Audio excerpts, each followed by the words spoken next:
నిరుద్యోగ సమస్య ఎక్కువైందంటే నీ చేతగా అంటాను, నీ ప్రభుత్వం చేతగా అంటాను. ఉపాధి కల్పించలేకపోవడం, యువతని నిరుద్యోగులుగా మార్చేటువంటి పరిస్థితి ఏర్పరిచేస్తుంది వైసీపీ ప్రభుత్వం. ఇది నేర్చుకోకుండా, ఇది చెప్పకుండా ఇలా చేస్తుంది. డ్యాన్సులు కట్టడం, స్టేజీల మీద పిచ్చి పిచ్చి మాటలు మాట్లాడటం ఈ వైసీపీ ప్రభుత్వం. వీళ్ళకందరికీ ఖచ్చితంగా లెఫ్ట్ అండ్ రైట్ భవిష్యత్తులో వచ్చేటువంటి పరిస్థితులు ఉన్నాయి. జనసేన టీడీపీ అలయన్స్ ప్రభుత్వం ఖచ్చితంగా మంచి ప్రభుత్వాన్ని స్టార్ట్ చేస్తుంది. ఖచ్చితంగా మంచి ప్రభుత్వం ఏర్పడుతుంది. ఇందాక మా అజయ్ గారు చెప్పారు కదా, ఇలా చాలామంది నష్టపోయారు. అంటే ఇంతకుముందు వ్యాపారస్తులు, ఇండస్ట్రీస్ జోలికి వెళ్ళేవాళ్ళు. అంతకుముందున్న ప్రభుత్వాలు కామన్ మ్యాన్కి అర్థమయ్యేది కాదు.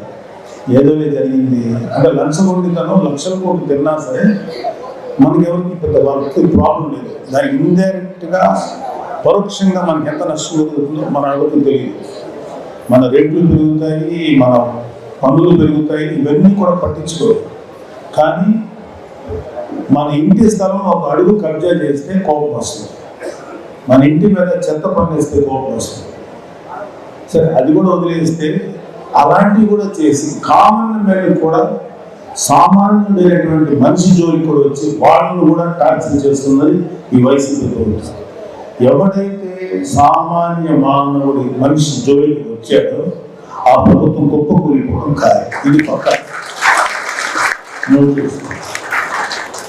ఖచ్చితంగా ఎవడైతే ఈ దుర్మార్గాలు చేసి ప్రజల డబ్బులు కొల్లగొట్టి క్రైమ్ చేసిన, కబ్జాలు చేసిన, ఇసుక అక్రమ రవాణా చేసిన ప్రతిదీ లెక్క పెట్టి చట్టబద్ధంగా, న్యాయబద్ధంగా వాళ్ళ మీద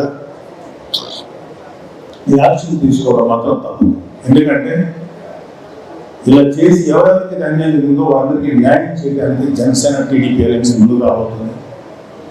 ఒకే ఒక మాట చాలా చోట్ల రిపీట్ చేసే మాట, ఇది ఒక మంచి మాట చెప్పింది. ఒక చోటకి వెళ్ళినప్పుడు ఒక అమ్మాయి ఏమైనా అల్లుడిని చూసి, మామను చూసి అల్లుడిని గెలిపించారు, తండ్రిని చూసి కొడుకుని గెలిపించారు, మీ పిల్లలను చూసి పవన్ కళ్యాణ్ గెలిపించారు. అంటే మన పిల్లల భవిష్యత్తు కోసం ఖచ్చితంగా పవన్ కళ్యాణ్ గారిని నిలబడడం. టీడీపీ జనసేన అలయన్స్లో ఎవరికి ఏ సీట్ ఇస్తుందో, ఎవరికి ఏ ఎమ్మెల్యే ఏ నియోజకవర్గం వస్తుందో ఎవరికి తెలియదు. ఫైనల్గా ఆ టాప్లో ఉండే ప్రెసిడెంట్ గారు పవన్ కళ్యాణ్ గారు, అటు టీడీపీ అధినేత చంద్రబాబు గారు వాళ్ళు డిసైడ్ చేస్తారు. సో వాళ్ళు డిసైడ్ చేసిన వ్యక్తి మనం గెలిపించారు. అతను టీడీపీ అయినండి, జనసేన అయ్యండి. మన వాళ్ళు అయితే టీడీపీకి సపోర్ట్ చేస్తారు, టీడీపీ వాళ్ళు మనకు సపోర్ట్ చేస్తారు. ఖచ్చితంగా జనసేన ప్రభుత్వం ఏర్పడుతుంది. గుర్తుపెట్టుకోండి, మీరందరూ ఇవాళ నిలబడండి. మీరందరూ ఇక్కడ వచ్చిన ప్రతి ఒక్కరిని నేను ఇండిపెండెంట్గా చూడాలి. మీ ఒక్కొక్కరి వెనకాల కనీసం ఒక 100 మంది ఉన్నారనే ఉద్దేశంలో చూస్తాను.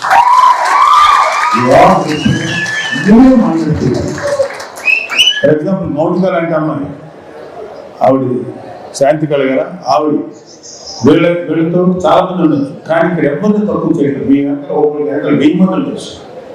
సో మీరందరూ కూడా గట్టిగా నిలబడి ఫైట్ చేయాలి. ఎందుకంటే మీకు కొన్ని నిజాలు చెప్పగలిగి మీకు ఎంకరేజింగ్గా ఉంటుంది. రేపు పొద్దున పవన్ కళ్యాణ్ గారు నెల్లూరు వారాహి యాత్రకు వచ్చినప్పుడు మాత్రం చాలా